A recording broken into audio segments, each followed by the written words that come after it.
anyone ever is listening to this and they want to know how to make the education system better, do that across the board.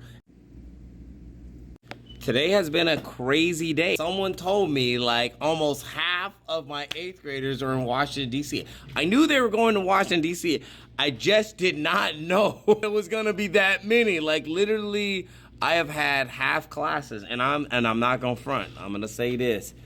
It has been awesome. Some of the classes were a little bit too small, but this last class I had about 22, 23 students in it. It was really awesome. Like, could take time to talk with each student, do all the things. One student actually literally, they were like, hey, we're not gonna do like back for the weekend. And I was like, no, we got too much work to do. So I wanted to give you guys as much work time as possible.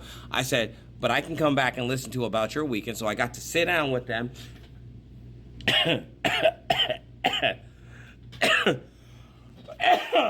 I got to sit down with them, listen to their whole weekend, right? And tell me, we stopped a few times to talk to other students, but I got to listen to their whole weekend and then get up and still go do other things and check in with students. And they were like, thank you for listening to my weekend. I'm like, yo, that is why my number one thing, if you want a better education, if you want to make education better, shrink the class sizes. Make them down somewhere between 22 to 25 students. It would be more effective for the students. It would also be more effective for the teachers. And we could get to know students better. Then we would know what their issues are and be able to spend more time even diagnosing things and grading. And all the other stuff that we got to do will be so much better. So if anyone ever is listening to this and they want to know how to make the education system better, do that across the board. And that would actually make the whole thing better. And on a side note, I actually wish I was in Washington, D.C.